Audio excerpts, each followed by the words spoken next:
Or I think the last one which we had, which was the buy-in from the voters and the politics of it, I think you guys have addressed it on and off. So maybe I'll add another thing, and I think you mentioned that, David. You talked about election cycles. Whether So how do we get? Is there a system that's better for getting past this election cycle?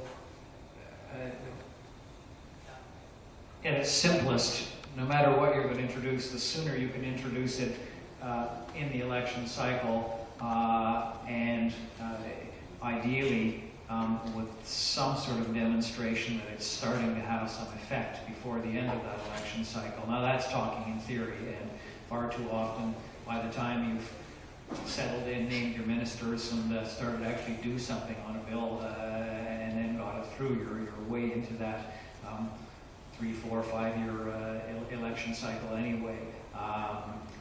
But I think more than anything, it was interesting to see in BC's case, it was,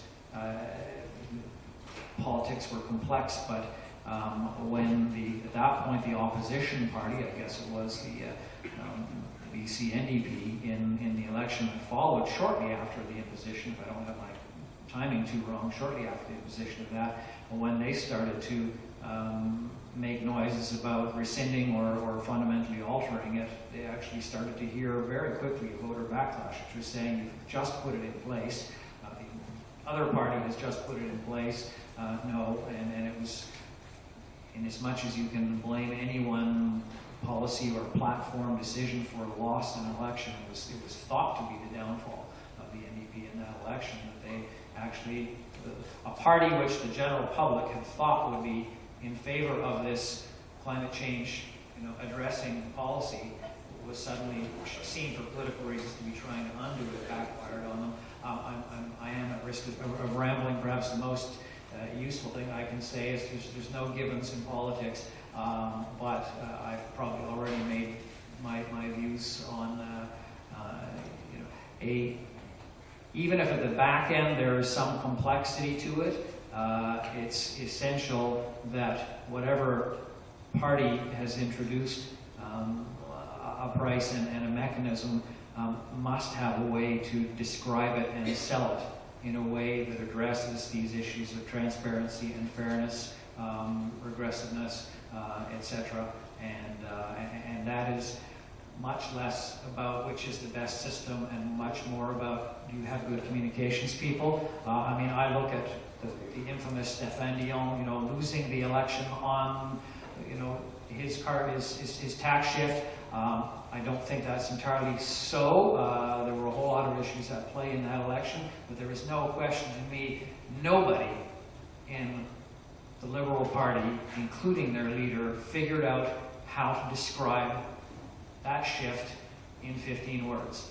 They never got their elevator speech down. And that's a fundamental failing that any of us who've knocked on doors understand very quickly. If you cannot describe to someone in the time between opening the door and saying, sorry, I hear the kids crying, let alone open the door wide for the opposition parties to rip it apart, you have failed in a pretty basic part of politics, which is describing your policy. So, whichever one you pick, the politicians and those who support it can help out by helping to find a way to describe it. So, just a quick thought. This question of longevity is a really important one, especially now in the downturn, but also looking back 2 years at BC's carbon tax. So when 2 years ago, when BC was thinking about schedule increases, we're sort of coming to an end. Are we going to build it? Keep going and increase the price in time. We did some work for inside the government, and there were people trying to kill the tax within government. And what saved it ultimately, and what stabilized it ultimately, was the government was addicted to the revenue because they had shifted their income taxes. And on the one hand, they didn't want to sort of kill the carbon tax and then immediately have income tax increases. So that was the hole that it created. So to the extent that, and we're seeing this, I think, in Alberta right now too, because it's not quite a revenue issue, it's a different thing. I probably shouldn't bring that up.